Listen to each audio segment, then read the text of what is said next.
That's been a long time coming. And she's not even done today. That's the sad part. I brought wine. You brought wine for this. You'll for get part 2. For part 2. I did not make it through all the notes for part 2 today. If that puts into perspective how big this case actually is, because my God, I was like, oh, it's a small little simple case. The fuck it was. The fuck it was. It wasn't simple at all. This is probably the most intense case I think I have ever fucking done in my life. And that's saying something. Because we covered Israel keys. Like, that says something right there. That this is probably the most intense thing that I've done in a while. The way Sarah's staring at me with perpetual fear is just... She looks scared. Don't be scared. It's okay. It's okay. Let me lull you into this. Don't know what I got. So, before we get started, we're going to discuss a little bit of banter real quick, because we've had an interesting turn of events, and you're frozen. Sarah's gone. Sarah's left the group chat. She couldn't take it, guys. I know. Am I back? You're back now. It says I have internet connectivity problems. Oh my God. That's a quote from Parks and Rec. This is what's going on. Sorry, not sorry. This is our lives right now.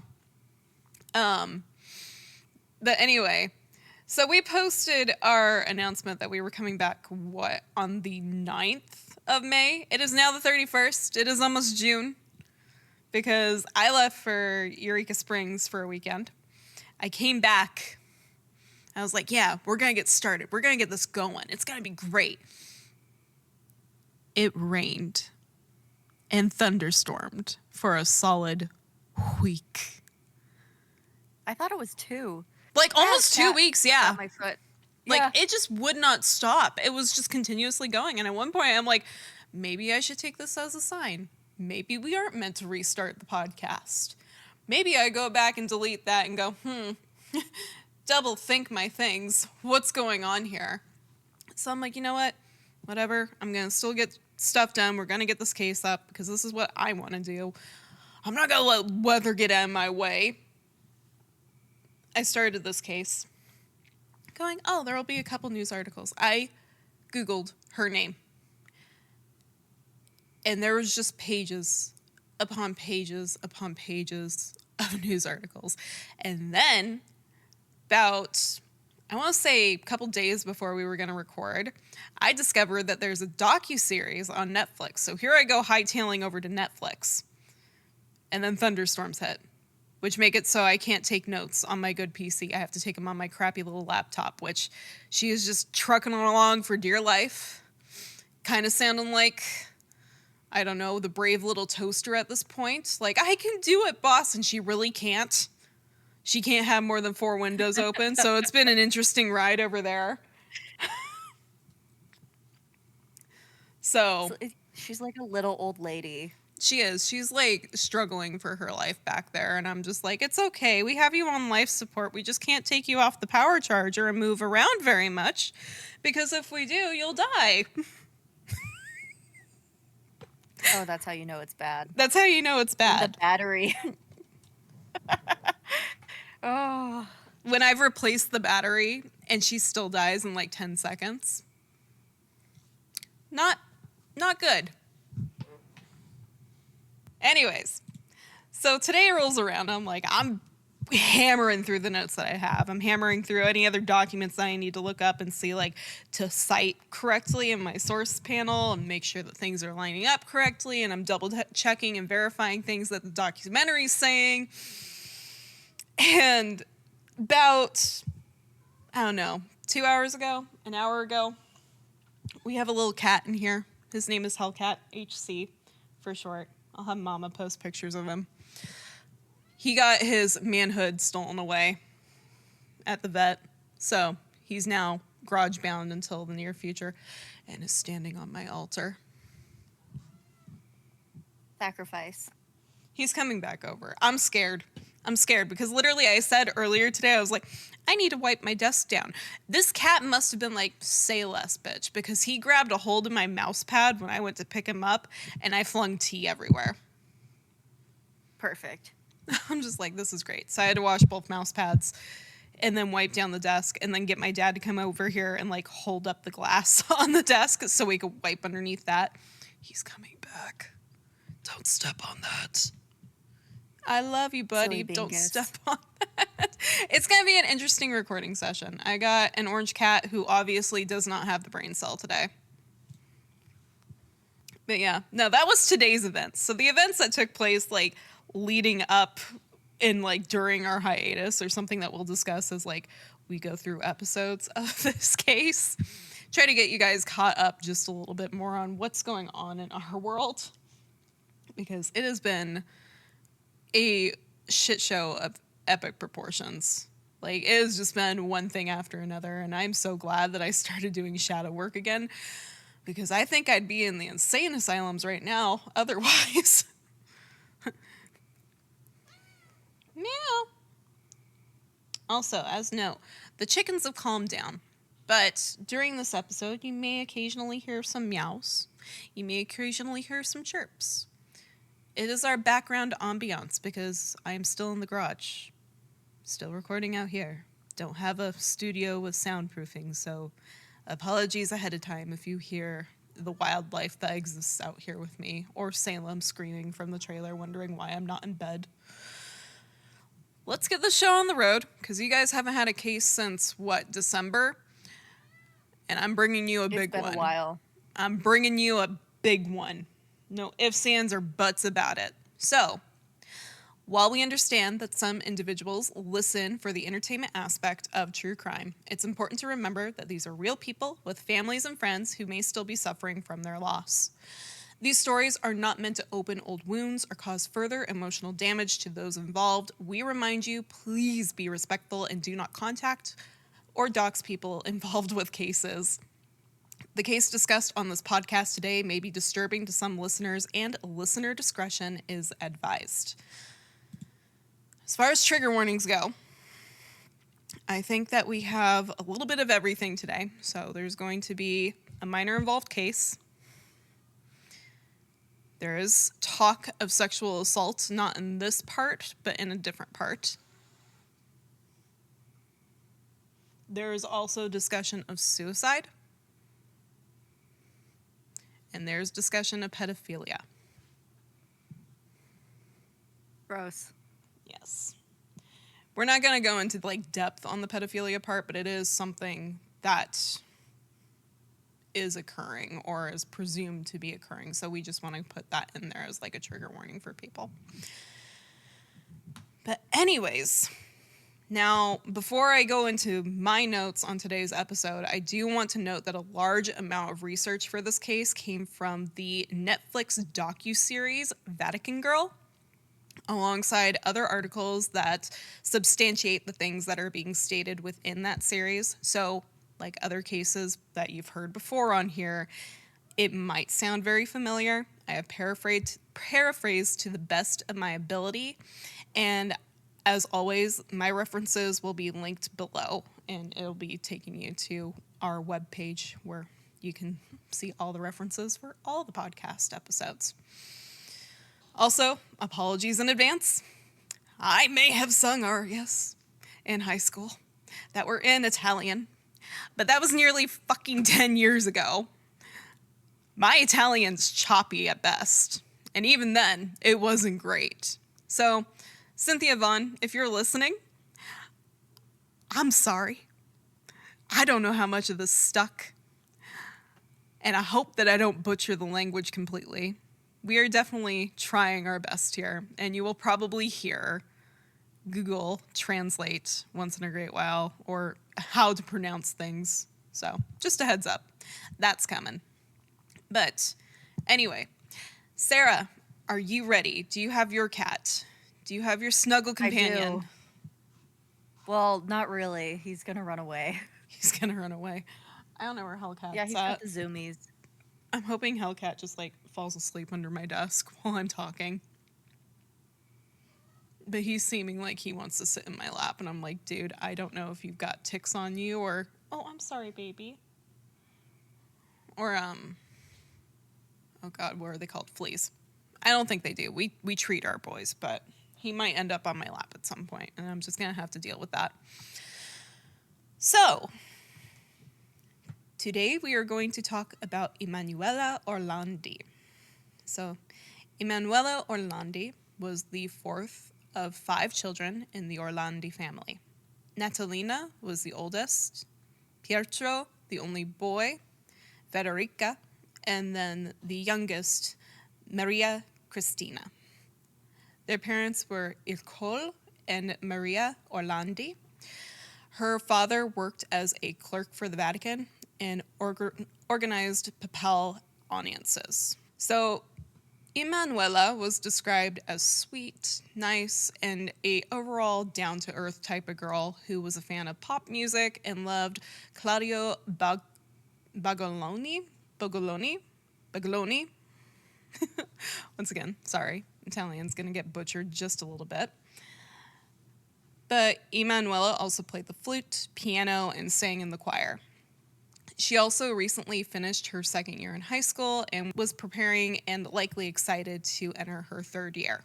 Emanuela also is not your ordinary girl. She is a Vatican girl, which means that she lives within the borders of Vatican City. Which, if you're unaware how the Vatican City works, it is a state into another state, meaning that it has its own agency within Rome.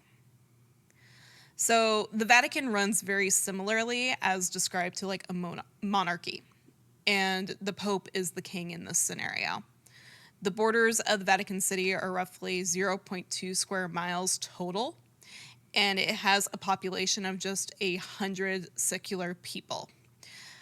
Some say it operates kind of like a small village would. The only difference is that at night, roughly around midnight, the Vatican closes its gates.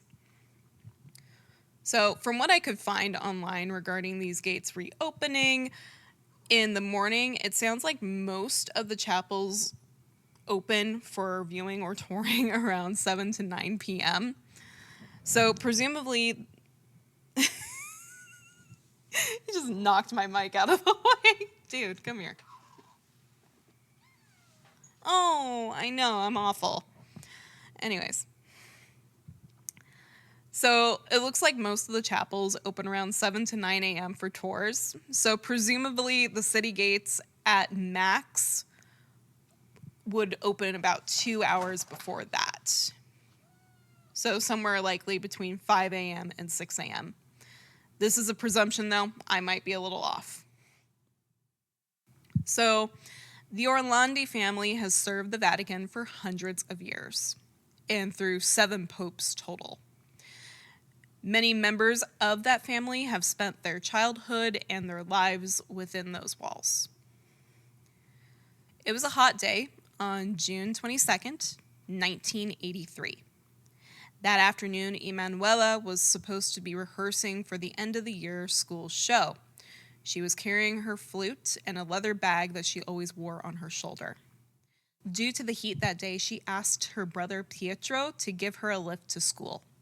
However, Pietro states that he can't when she asks, which he now reflects on of him basically kind of being lazy in the mood and like just not wanting to do it. But it's something that he deeply regrets to this day. In response to the denied ride to her music school, Emanuela looks at Pietro and says something along the lines of "get lost" before slamming the door and leaving for her lesson.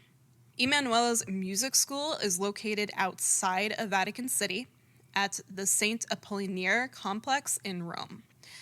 Now, once Emanuela gets to this music lesson, she seems overall distracted and ultimately asks the instructor if she can leave early at around 6:50 p.m. So around the time of 5 p.m. to 7 p.m., Emanuela left her school and she called home to her sister Federica, who was there studying, and she tells Federica that a man driving a green BMW had approached her outside of the school saying that he represented Avon, and he offered her a small job of handing out leaflets and advertising the Avon cosmetic line. This approach had left Emanuela troubled, to say the least, but her sister told her that she should just go ahead and speak to her parents later about it that evening before ending the call.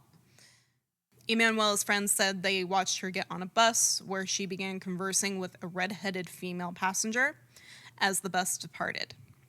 Now, Maria Cristina and her friends were set to meet Emanuela around 7 p.m. near Ponte Castel Sant'Angelo and the Plazianco Bridge. I'm so sorry if I mispronounced that.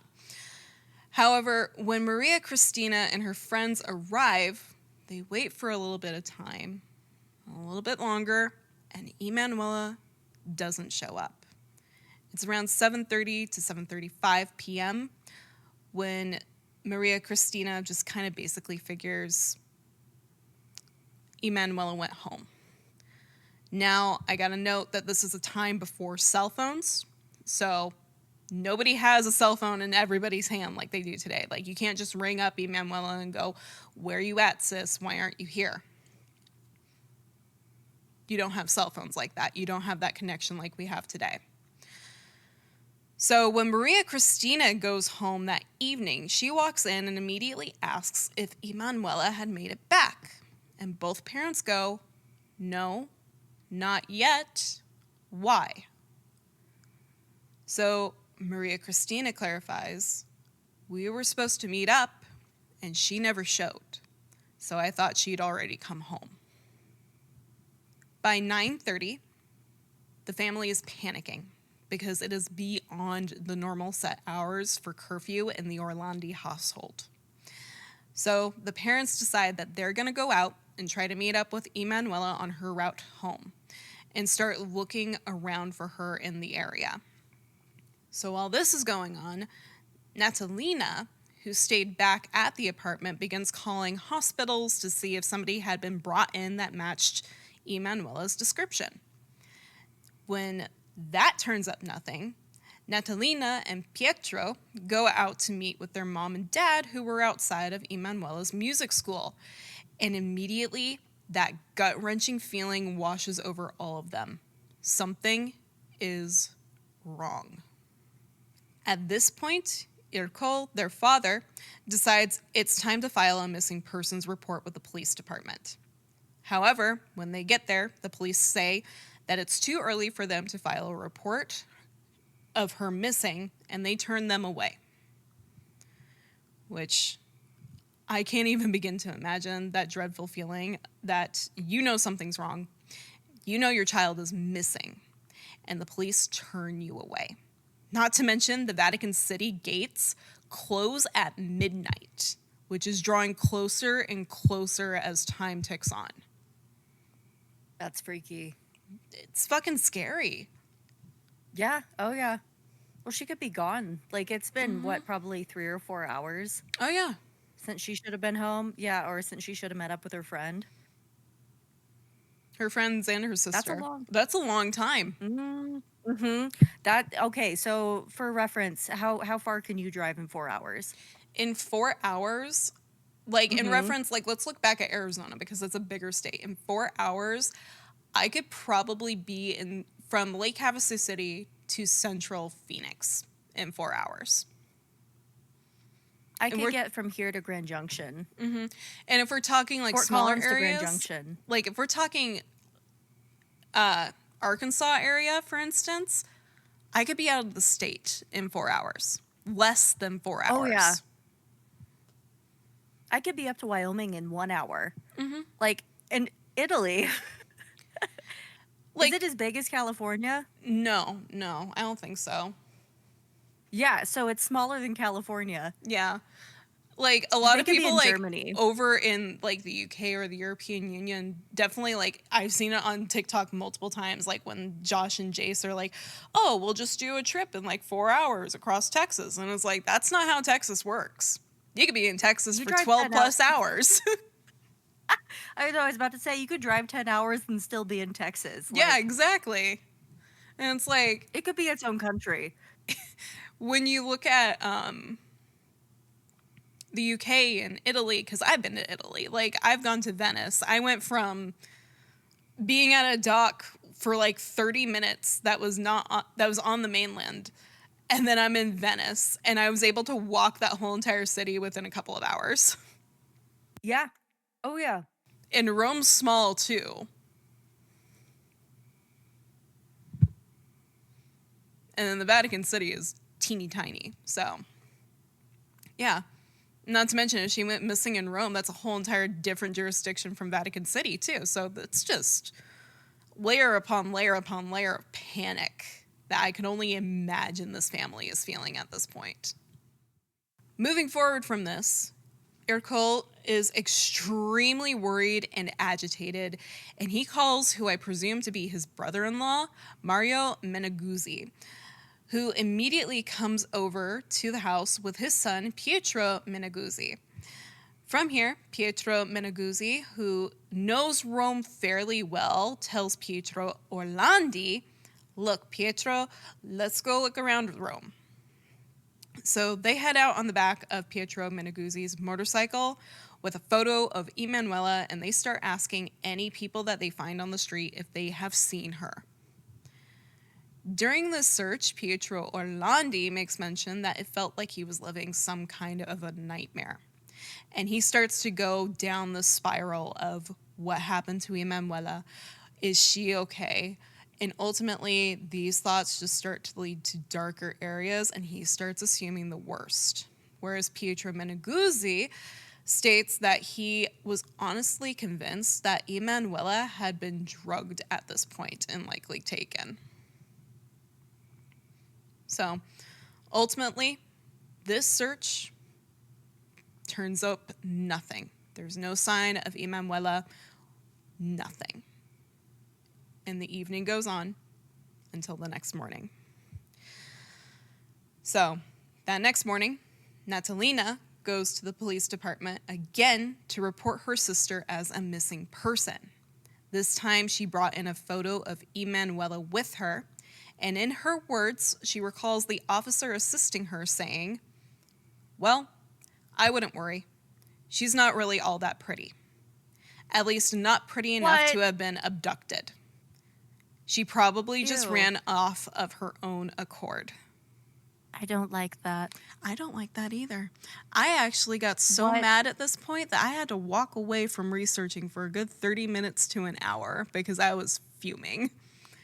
What do you mean? That's insane to me. Oh, she's not pretty enough to be abducted. It's like, oh my God. First of all, rude. Very fucking rude. Like, fuck you. And honestly, I've seen pictures of Emanuela going through this. She is gorgeous. She's a gorgeous 15-year-old girl. Like, she is amazing looking, to say the least. Like, my heart goes out for the family because she is a beautiful soul. Second off, don't brush it off as she ran away after her family is panicking and has come to you twice already. What the fuck is your problem? No, I got super mad with that. I got heated. I was like, I need a break. I'm gonna go paint some wood outside. I feel like that's the worst thing you could say in this scenario. Oh, her smile didn't light up a room. She can't be abducted. The fuck? It's such a fucked thing to say. Like, how could you say that to somebody who is missing their family member and worried? It's like, well, now she's missing and you called her ugly. So now I'm very scared and upset. I'm like, oh my God. Jesus Christ. So yeah, no. I'm like, wow, that is something that I'd like to say never happens, but it does. And it happens in the United States too during this time period. It must just be something with the 70s to the 80s. The officers are like, missing person. Nope, they ran away. I'm like, I hate that cop-out. Maru Obinu, and I'm sorry if I mispronounced that name, at the time was the captain of the Carabinieri in Rome. And he discovered the first witnesses to this case, which were a traffic warden and a retired police officer. Both had noticed a girl similar looking to that of Emanuela Orlandi being approached by somebody. They both described this man of being around the age of 35 to 40 years old and standing at approximately 1 meter and 80 inches tall, which is roughly 6'6" to 6'7" in American standards. The officer stated that the man had parked his car, which was a green BMW in Corso Okay, hold on. The first Google Translate is coming. Oh my God, I'm looking at pictures of her now. She's pretty, right? Oh my God, she's fucking gorgeous. Right? Maybe that's like an Italian ugly, and then she's prettier than I am, so dear God, I would not do well over there. You know, like, Maybe it's just an Italian ugly. Sarah's like, I'm not going to be able to find a date in Italy. They're going to be like, who's that troll? oh God, no. They're like, that's a dumpster fire. Like, why'd she even come here? But she's pretty, right? Like, if in my comparison, because you're prettier than I am, so I'm like, okay. Like, I don't know why you would say that first off, because it's just a fucking rude ass thing to say. And then I think that this lady was just jealous. I think she was Like, jealous too. I think she was just, or he or she was just being a bitch because they're like, God damn, she's prettier than I am. Well, I wouldn't worry. What the fuck? maybe that person looked like an absolute troll. Who knows? Oh my God. So this green BMW is parked in Corso Rinascimento near Palazzo Madame, which is also the seat of the Italian Senate. This information led investigators to believe that this person may have been the Avon man that Emanuela stated approached her. However, following up on this and their attitude to the report of Emanuela being missing, Mauro mentions how that year alone, dozens of teenage girls had gone missing only to turn up a few days later. That still does not mean you do not look for somebody. I'm sorry. They're like, she'll be back. She'll be back. Wait and see. No, we're not going to wait and see on a missing person, especially a child at that, too. Like, this is a minor. This is a 15-year-old girl that has not come home. We don't wait on that type of shit. That's a little baby. That is a baby. We don't wait on this. So, Mauro's impression is that the disappearance of young Emanuela Orlandi is no different, even though her family adamantly states that this is out of Emanuela's character and she's not the type of person to run off voluntarily. So, Mario Meneguzzi, Emanuela's uncle, called the newspaper El Tempo to have them run a short piece on Emanuela's disappearance, which came out on June 24th. It contained a photo of her, her age, and that she had been missing since June 22nd. With this post, there was a home phone number to the Orlandi household that was published asking for information on the missing child. So, during this time, it was unusual to see missing persons ads put into newspapers like this one, and especially that of a Vatican girl. So it starts garnering attention immediately. Natalina recalls how at this point, though, things were beginning to get a little crazy with people calling in with tips regarding Emanuela. There were many horrendous phone calls that the family received regarding her disappearance and sightings. So, the first call that came in that was significant to the family was from a man who identified himself as Pier Luigi. Now, Pier Luigi told the family that he and his girlfriend were at a place called Campo di Fiori, which is a place that's near the music school Emanuela was last seen at. So, he never actually called this girl Emanuela. He called her Barbara, and said that that was basically what she was going by and introducing herself as in the area of Campo di Fiori. She stated that they stated that she was carrying a flute and a bag and was selling Avon products. Now, Obviously, as soon as the word Avon came out of the mouth, the family is immediately associating this with Emanuela's call she made prior to disappearing. After this call, it's confirmed to the family she didn't wander off or run away of her own volition. So they trust this caller's statement and pose the question for people that are like, why are you trusting them? Of why would the people involved need to call us? Which I did note while watching this documentary that it could very well be a distraction or a diversion if the people are involved with the kidnapping are reporting a sighting when calling. It could be some way to completely push the investigation in the wrong direction. So, on Oof.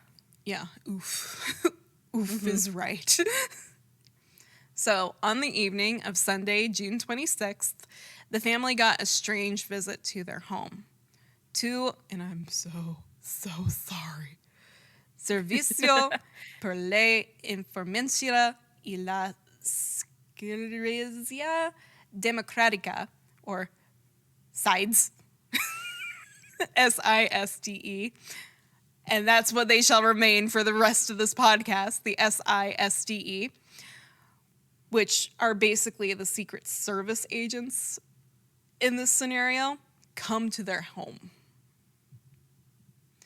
So Natalina remarks how strange it was to think that Secret Service was at their house.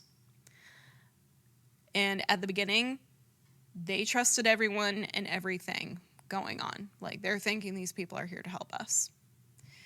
Pietro Orlandi recalls how they told the family that they had to install a recording device in the home to record every telephone call the family got from there on out. So, on Tuesday, June 28th, about a week following Emanuela's disappearance, the family received a second call, which they were actually able to record. The call starts out with, "My name is Mario. My name is Mario. Don't ask me anymore." Before going into a very similar story that was told by Pierluigi days earlier. However, he refers to this gal he's talking about as Barbarella, or Barbara. So, in this call, the man who identified himself as Mario states, this guy lives with his girlfriend and two other girls, and together they sell clothes and perfume. She is called Barbarella, or Barbara, a good-looking girl with dark hair. Her only regret is that she was meant to do something for school or somewhere. She had this concert, and this time she was going to sing. Obviously, I wish you the best. And then the call ends.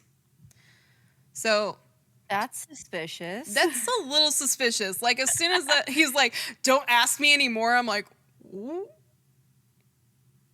And he just drops some random lady. He's like, yeah, I know this man. He's got a girlfriend, and he's got two other ladies living with him. Right? I'm just like, And someone's going to sing. who's the guy? Who were the girls? Like, you've only got this one name of Barbarella or Barbara, and you're not even sure on that. I'm like, what is going on? But Pietro Orlandi says that the last statement that he made is true. Emanuela was going to sing in the choir at the upcoming performance, not play the flute. These are details that had not been released to the media and would only be something that certain people would know.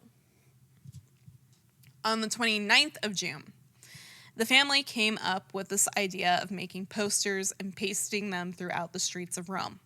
Because if the police aren't going to search for her, we're going to put her face fucking everywhere. So this is something that no one could ignore. Not the citizens of Rome, nor the citizens of Vatican City, and definitely not the Vatican itself. Dun, dun, dun. Dun, dun, dun.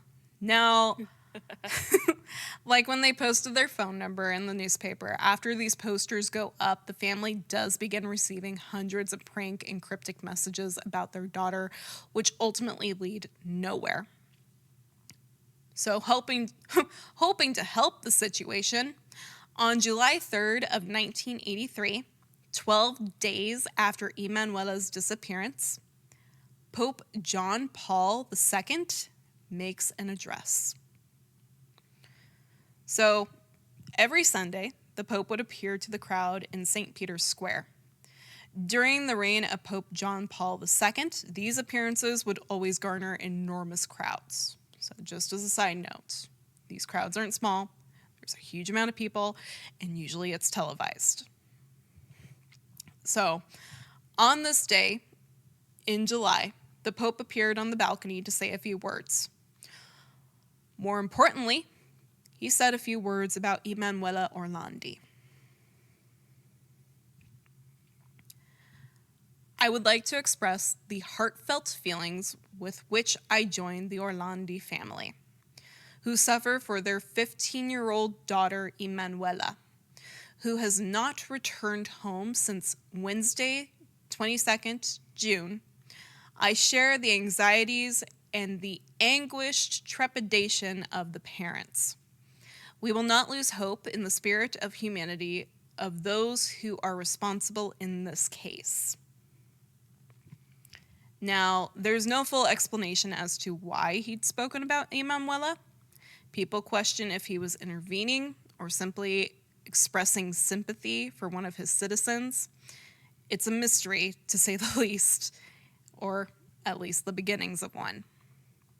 Now, a reporter, Andre Purgatori, comments on how he found it personally very strange that the Pope used the exact words of "mi rivolgo e coloro I quali hanno la responsabilità de questo caso," which directly translates to, "I am addressing those who are responsible for this case," which some have taken to show that the Pope is aware that in some way Emanuela has been abducted.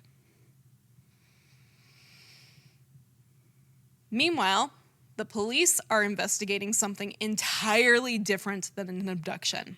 They are still looking at Campo della Fiori to see if Emanuela's selling cosmetics there, figuring she's taking some time away and days away from her family. Basically, they're still under the presumption she's a runaway. She'll go home eventually. Oh, that seems pretty wild. They're like, oh, she's just selling cosmetics. Meanwhile, someone probably like used that as a lure, right? Oh, teenage girl makeup. Yeah. Oh, get in my van. I'm like, she'll come home eventually. I'm like, it's been 2 weeks. Obviously, you're not garnering leads this way. What is going on, and why are you guys so set on she's a runaway?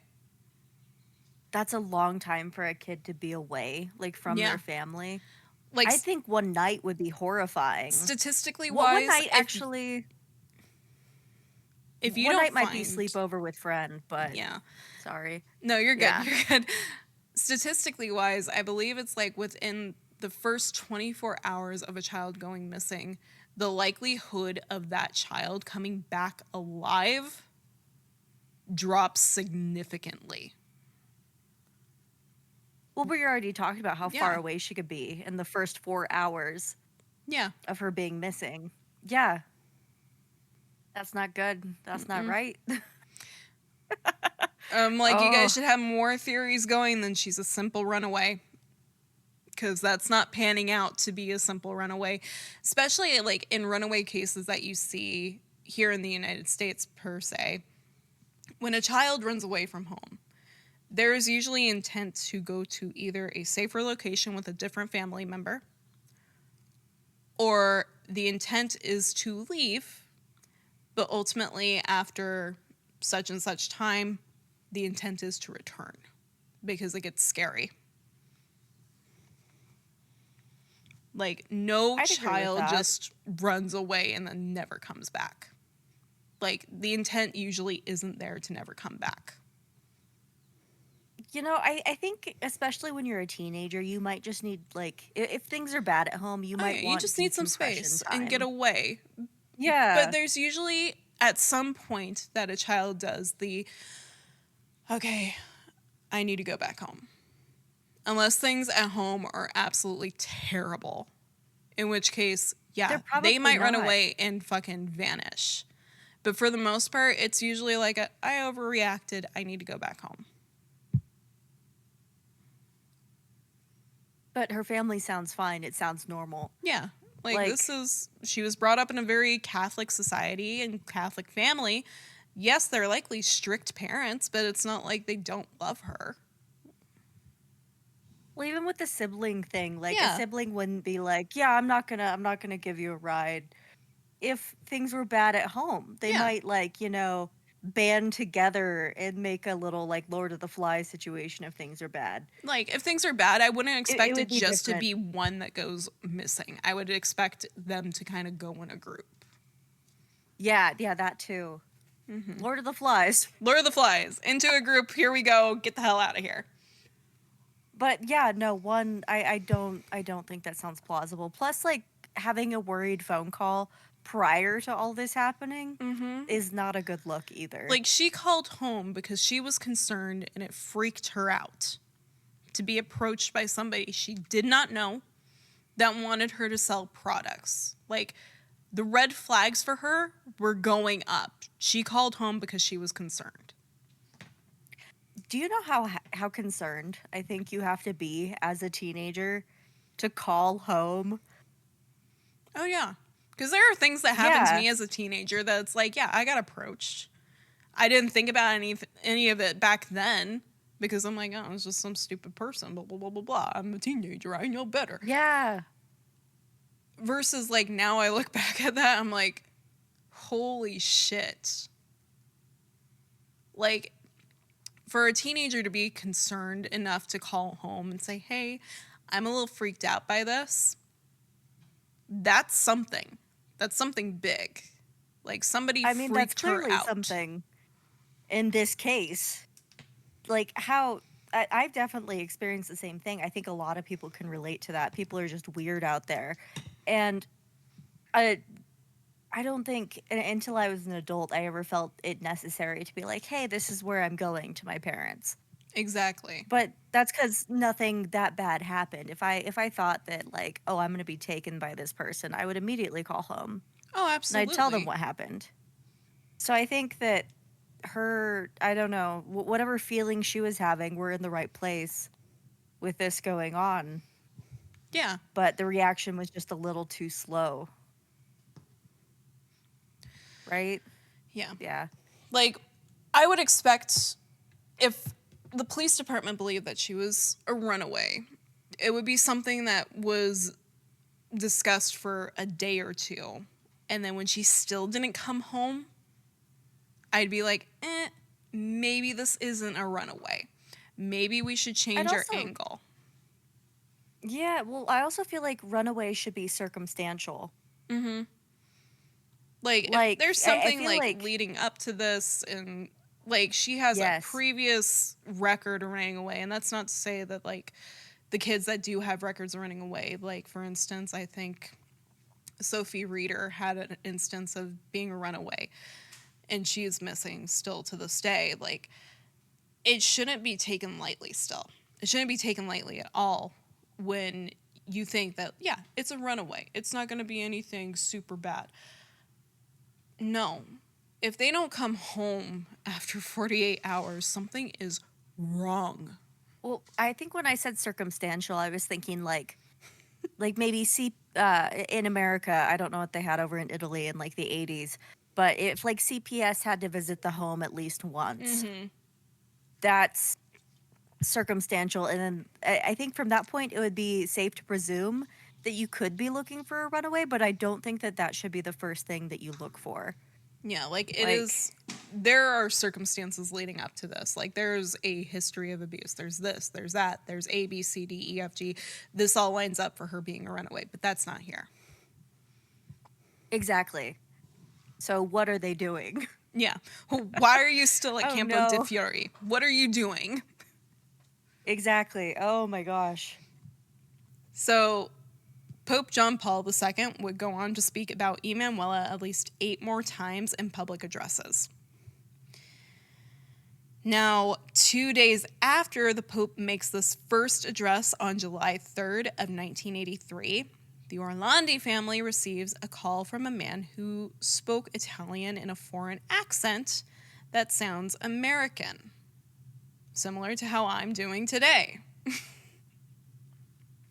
So, according to another article, this man also calls the Vatican press office, and from here on out, he's being called the El Americano, or the American.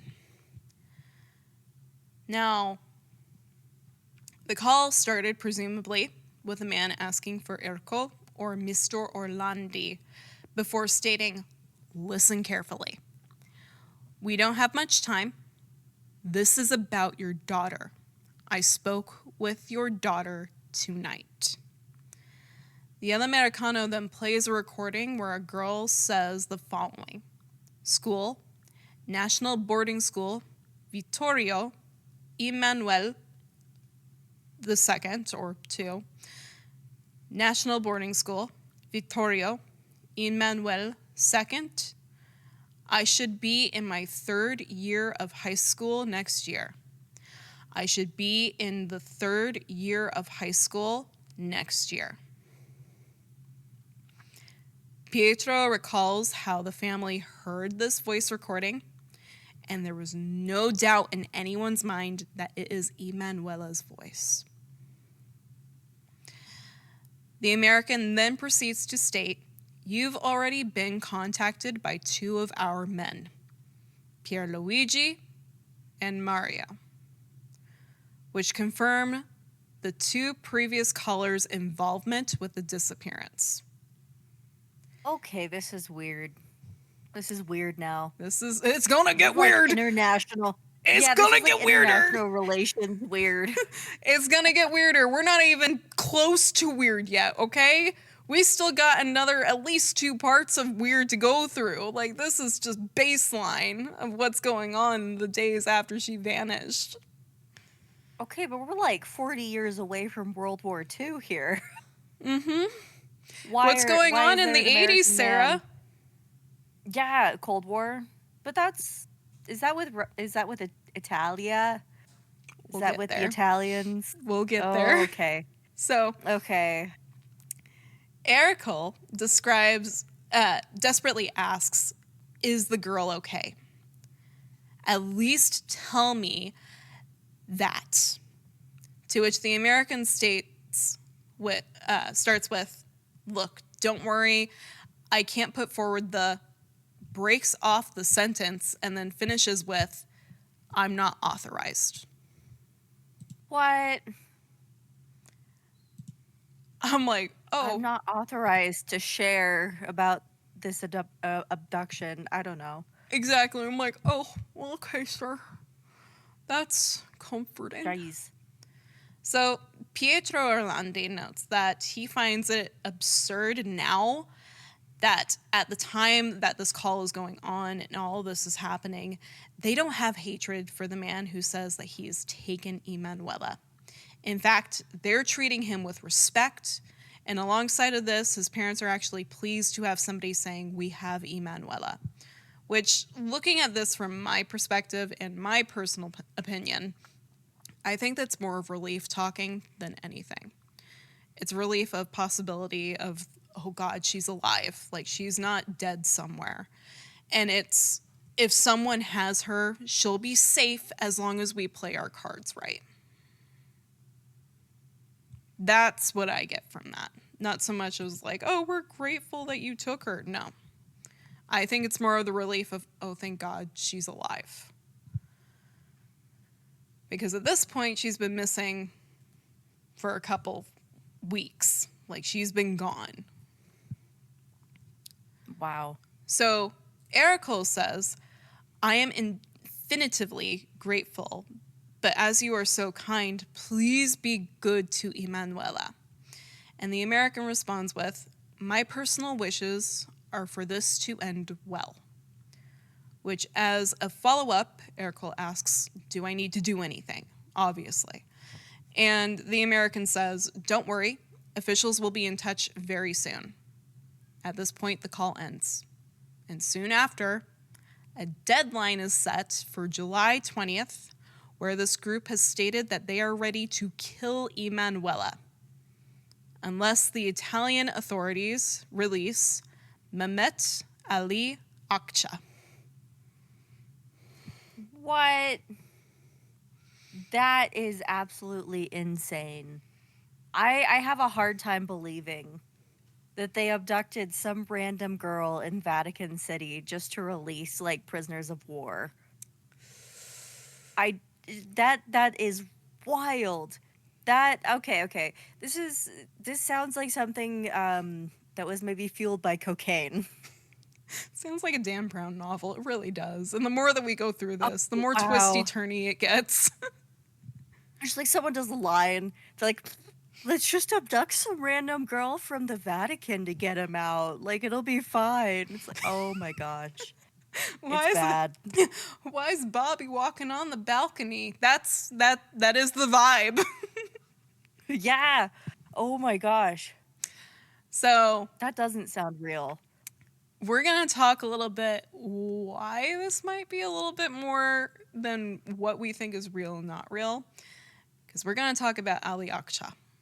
So, during a public appearance in 1981 of Pope John Paul II, while he was greeting the crowd, 2 shots were fired from said crowd by a person wielding a Browning HP 9mm semi-automatic handgun. The first shot hits the Pope in the left hand, and the second shot hits him in the chest. So, the Pope is rushed away, and during this uproar of panic and confusion amongst the crowd, the gunman is able to retreat from Vatican City and into Italian territory, where he is then rugby tackled by a nun who holds him until the Italian police are able to make the arrest. To which, go on that nun. What? Authorities then are my quickly gosh. able to identify Ali Akça as a member of the Grey Wolves, which is a far-right Turkish ultra-nationalist group, which at this point has been responsible for many terrorist attacks. So, Ali Akça Are we in alignment with the Turkish in the 80s? I have no idea. Oh, that's fair. I have no idea. I don't know what's going on in the 80s. I don't know about the Cold War.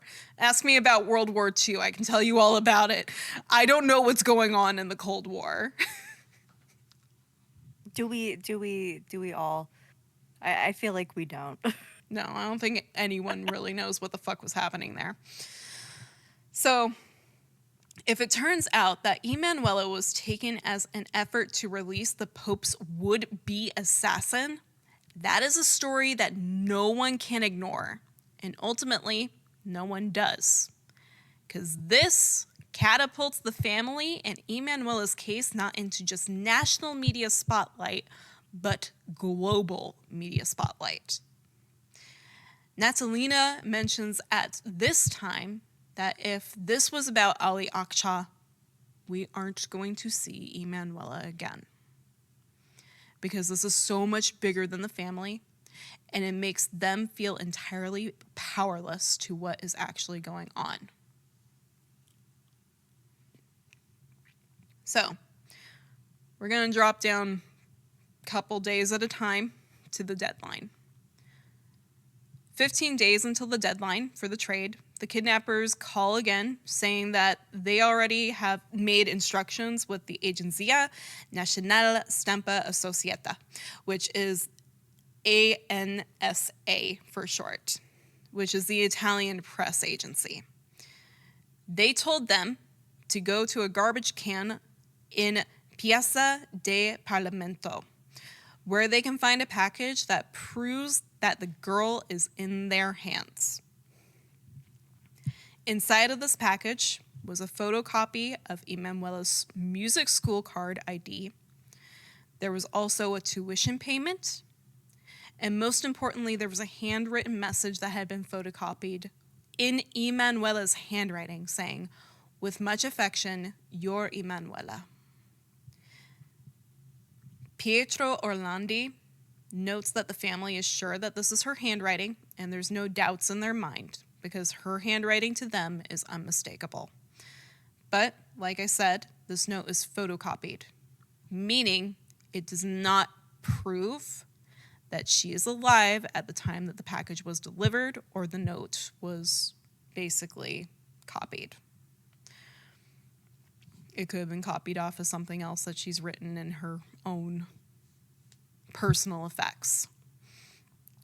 So this does prove that the individuals have possession or access to Emanuela's personal items.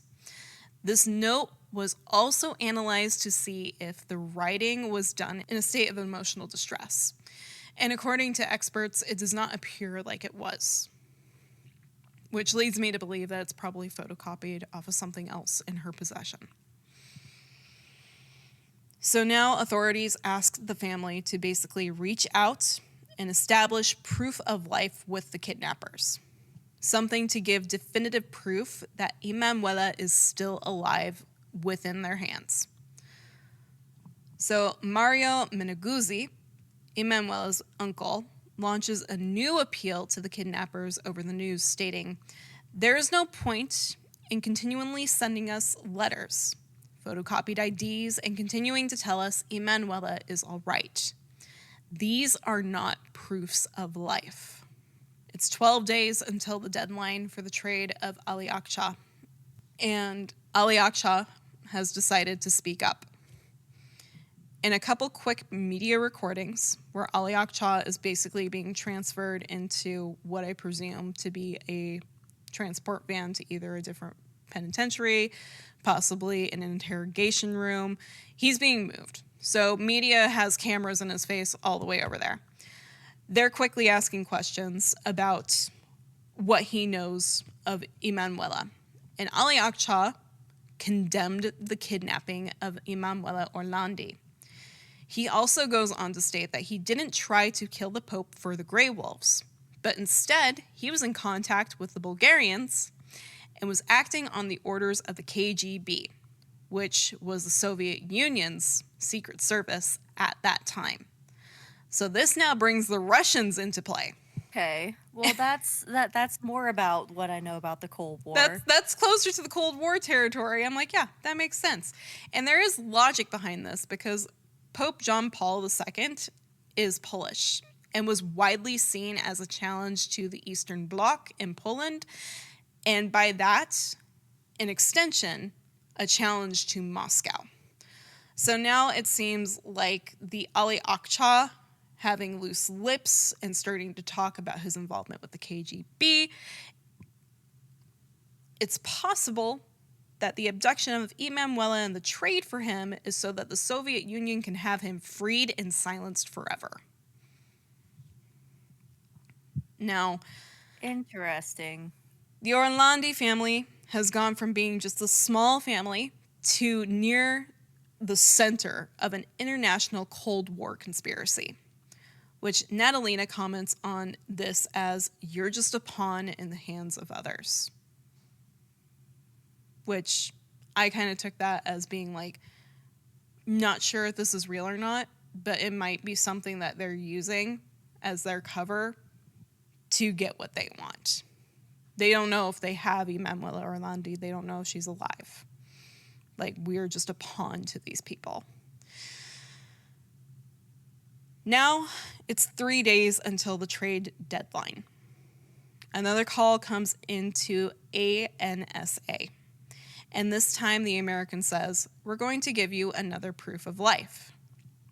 You can find it in a rubbish can in Via della Derta. Datira? Yeah. Via della Datira, which it goes from Fonte della Trevi to the presidential palace in Quirinale. And I'm going to do that one real quick because I'm not sure. I've been told you just pronounce every letter. Quirinale. This time, there's a package inside the trash with an audio tape inside of it. Also, according to some articles, there were photocopies of the sheet music that Emanuela had been studying at the time of her disappearance. However, we're going to focus on this tape real quick.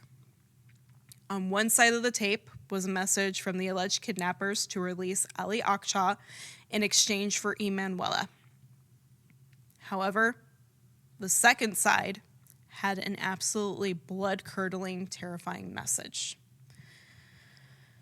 On the second side of this tape are two girls breathing heavily, crying, moaning, and then one says, "Oh God, it hurts.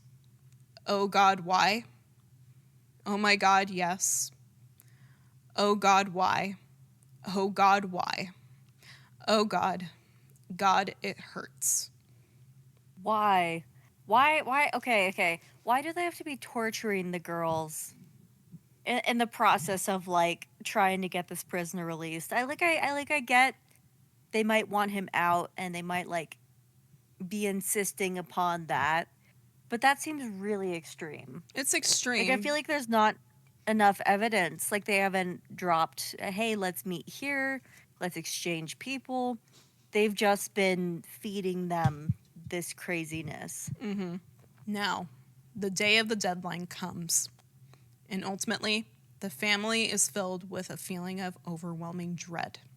They are expecting to find Emanuela's body somewhere if some type of agreement is not met. Fair. That's what I just brought up, I guess. Yeah, exactly. There's one last call that is made from the American, a message that was sent to a Roman church saying, "There are a few hours left before we kill Emanuela if Mehmet Ali Jesus. Akça is not freed." And that was it. No agreement was met. And the following day, police checked for clues to see if the kidnappers had made good on their threats. Now, during this time, Andre, that reporter I mentioned, mentions that his own experience with reporting on kidnappings and deadlines is that there's usually more than one deadline, especially for prominent kidnappings.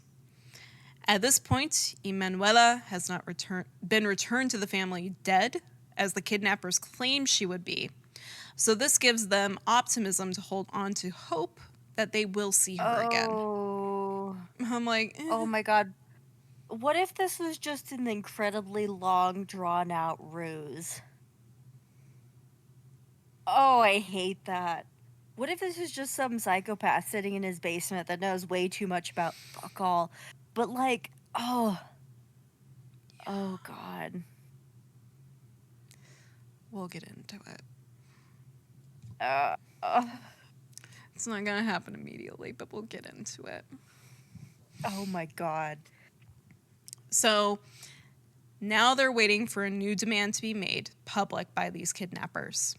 And it's very apparent that Ali Aksha will not be set free. However, there's also an assumption beginning to rise that the Vatican officials know more than what they're letting on to, or what's being made public. Pietro Orlandi recalls that the days following this, the Secret Service are constantly at the Orlandi residence.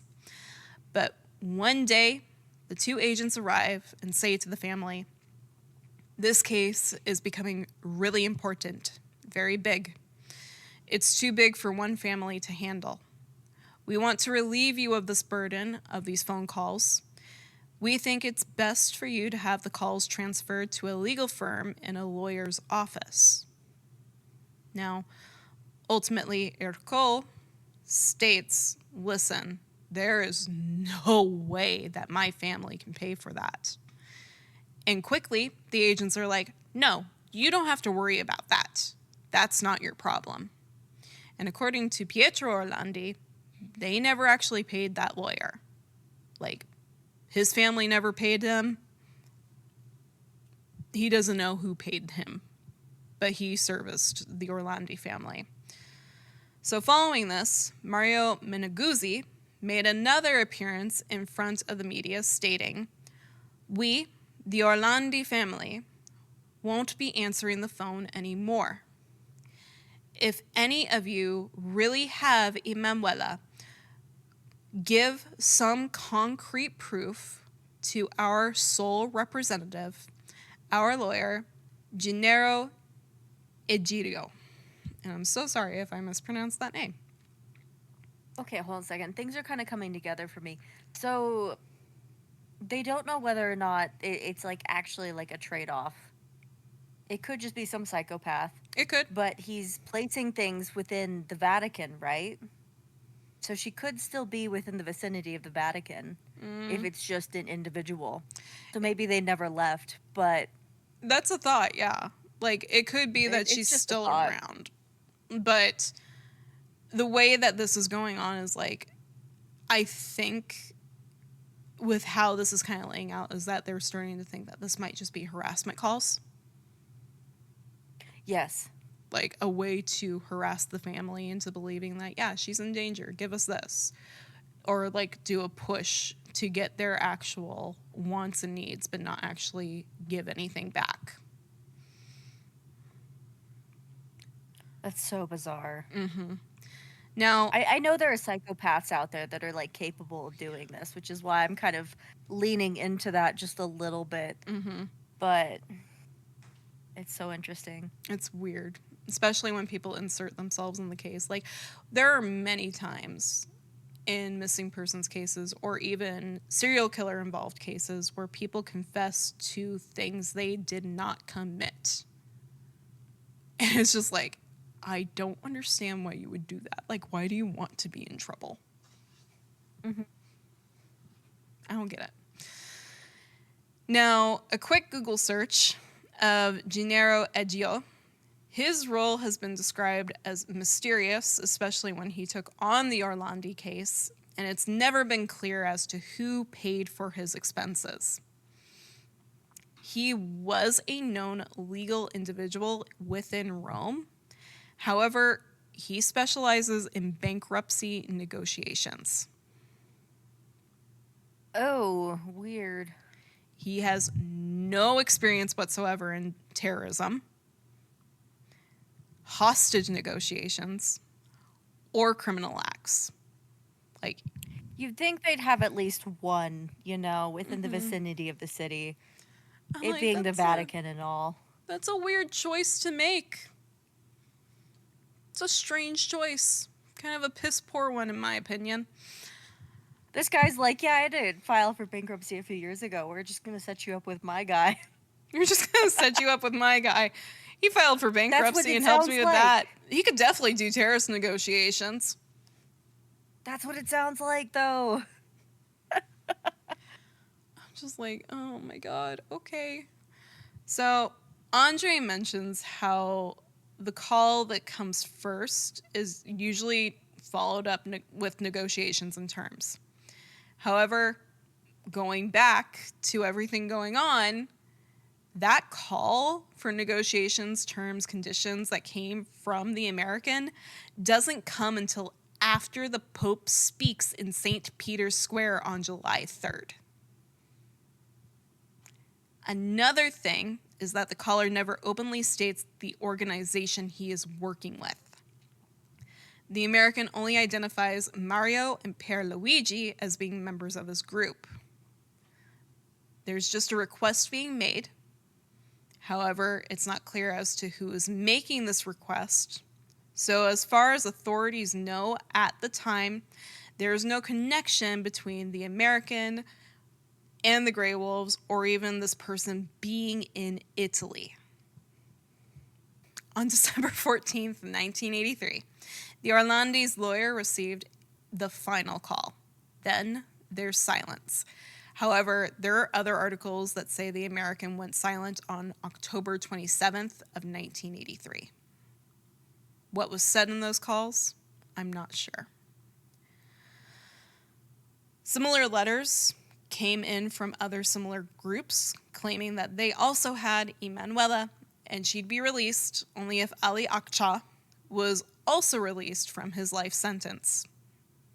No such exchange happened, and in 2006, after receiving a pardon from his sentence, Akça was released from the Italian prison he was being held in, And after that, not really sure where he went. But going back to 1983, on December 24th, there was a call made to Emanuela's father. And this caller stated, Pope John Paul II is going to be at your house shortly. Natalina recalls that even though the family had lived in Vatican City, it's not like they themselves have any direct contact with the Pope. At the time, it feels as though the Pope is coming to like help alleviate a little bit of the stress from the situation, or at least try to.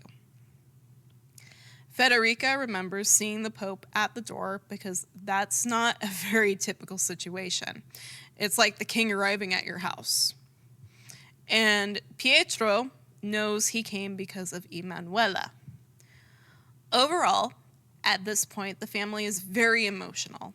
And there's mention of how when the Pope arrives, he shows sympathy and shares his sympathy with the Orlandi family's suffering. The Pope is then welcomed into the home and into the living room, where Pietro recalls the family asking him, what was the motive behind Emanuela's disappearance? And as they're all sitting with him, he addresses the family with downcast eyes. We are doing everything humanly possible. Unfortunately, Emanuela is a case of international terrorism. Andre comments how the story of international terrorism doesn't make sense to him. So he goes ahead. I agree too. So he goes ahead and he reaches out to a contact of his who works as a high-ranking official in the Italian Secret Service agency. Okay, cool. Right?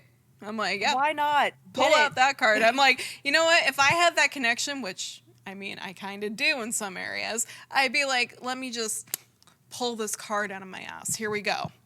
I got questions. They need answers. I need answers. You got questions? So Andre follows up that he's officially never met this guy in the office, that this guy prefers to walk and talk, which makes it difficult for Andre to take notes because the streets in Italy twist and turn, and they're very cramped, spaced, like streets. Like if you've ever been over to Europe, most of those streets are very narrow. They take a lot of turns. It's kind of like being in a spaghetti bowl. Like it is just rough to walk a straight line. You're going to end up in the street. So they're walking, and he notes that he needs to memorize everything being said and then hopefully reconstruct the conversation from there. So this source tells Andre that the people involved with Emanuela's abduction did not have a strategy. In addition to that, when they analyzed the torture tape that was sent in the second package, the agency believes that the screaming, the moans, and the cries actually come from a pornographic film. What? You know... And after, because you get to listen to it. If you watch the Vatican Girl docuseries, you can listen to it. And I have to agree, it does sound pornographic. It doesn't sound so much like torture. Dear God. This leans back into like someone who knows, way too much about literally anything, being like, oh, I've abducted your child. So he then follows up with, Andre, listen, this is not a terrorist plot. Nothing to do with Met Ali Akça. Nothing to do with the Bulgarians or the KGB. Terrorism is a decoy to divert attention from some secret which took place inside of the Vatican. So, Andre proceeds to write an article saying that there was no terrorist plot. It is a ploy. And instead, there's something else in play here, like crime and money. That's what I was kind of thinking. So I'm interested to see what else kind of comes out of this. To which the Vatican quickly denies these claims as just speculation and an attack against the Vatican itself.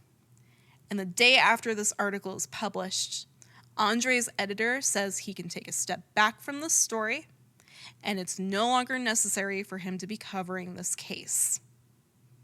And that's where we're going to leave off today with Emanuela Orlandi. No. This is an intense case, to say the least. So now you can understand why I've been buried deep like an ostrich with my head in the sand for fucking 2 weeks. Yeah, trying to figure it out. And how still do you organizing even piece that notes. together? Yeah, because it goes from being like, oh, this is like a terrorism abduction or whatever, or something to free a terrorist. And then it goes to something completely different where this could just be some man in his basement that knows way too much about what's going on politically. Just trying to fabricate something for a few weeks to distract everyone while he does who knows what with this poor girl. Like, not to mention, there are more cases that take place inside this case, too. And having to go in and cover those, it's rough. And I have to give a big thanks to the Vatican Girl docuseries. That doesn't mean that you get to go watch it. You don't get to watch it until we're done here. Do you understand me? I understand. I don't know what that is. I didn't hear that. Sarah didn't hear that. English. She can't speak English, okay? She only speaks poor Katie Italian, all right? Anyways. Poor Katie Italian. Anyways. Arrivederci. Andiamo, Giuseppe. Exactly. All the Italian I know. The Vatican Girl docuseries does a really good job of putting this all in chronological order, unlike Dateline, who I'm still salty with because goddamn they jumped everywhere in my last case. But the Vatican Girl series does a very good job of taking the leads all the way up from 1983 to 2022. Like where this case stands in 2022. And granted, there's still things going on to this day. Like there's still new developments happening, which we will cover in brief at the very end of this. But that series did really good, and it brought in most of the people that have written articles on this case or were actively involved with the case, including the family members. Like I said, Andrea, he wrote a lot of articles. There's a lot of sources that I went through that were by him. There's a wide and expansive overview of people who have come together to tell this story as clearly as they possibly can. Unfortunately, though, with these types of stories, and with this story in particular, like I said, it's like a Dan Brown novel at times, and it gets very conspiracy theory-ish. So I hope that we're all putting on our tinfoil hats here, okay? Because we'll be diving into a couple different conspiracies that happen throughout this case, because they are important to where we are today with this investigation. Yay. Yay. You got your tinfoil hat, Sarah. It's about to get weird in here. I have cat ears that glow. Is that close enough? That's close enough. I don't have them on right now, but they're charging.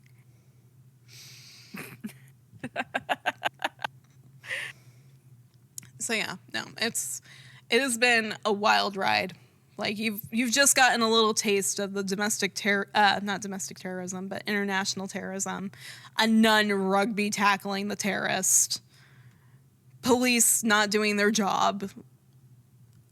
An attempted assassin on the Pope. There's more. There's more to come. That's so weird. It's so weird how everything's just kind of piled together. You know, the police not being involved in such a dramatic way makes me think that, like, why are they lacking at their jobs? Are they involved? I have my tinfoil hat on. I have my tinfoil hat on, too. I'm like, are you guys being paid? Are you being paid to not do anything? Yes. What's going on? Crazy. So, yeah, that's where we stand for today. I'm sorry to leave you guys off on this cliffhanger, but good news to you. If this goes over 2 parts, you get it all day to day to day. So you don't have to wait weeks on end for this shit. Yay. Yay. But anyways, it is 10:46 p.m. at night. I'm ready for bed. I have swim. I have swim too much It's this week. nighttime. Grammar, no here. You did good. You read through the whole thing, the whole first part. The whole thing, the whole first part with minimal mistakes to where I had to go back and repeat myself. I think we're doing good for coming right back into this. I think so. So before we wrap up for today, I do want to give a quick personal description of Emanuela Orlandi. She is female. Her ethnicity is what I presume to be Italian. Her height at the time of her disappearance was 5 foot 3 inches tall. Her hair color at the time of her disappearance was brown. Her eye color was not available from what I could find, but I presume it's brown, just based off of photos. The last date of contact was June 22nd of 1983. She is missing from Vatican City. Her age at the time of her disappearance is 15. Her age currently is 57 years old. As for a number for you guys, unfortunately, I don't have that either. From what I could find, it sounds like there is not a tip line for Emanuela Orlandi active at the moment. However, I presume by reaching out to Italian authorities, you can likely submit a tip. There are ways to get around it. But that's all I have for you today. Thanks for listening.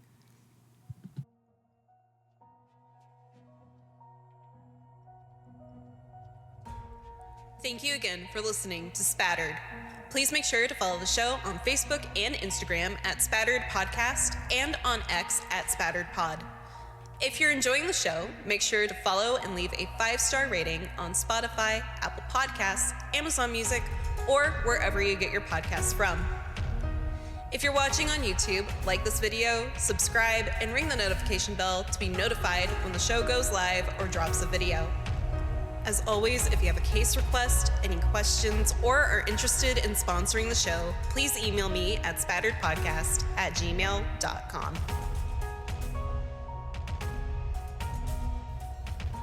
Spattered is a true crime podcast hosted by Caitlin Gardner and Sarah Ray.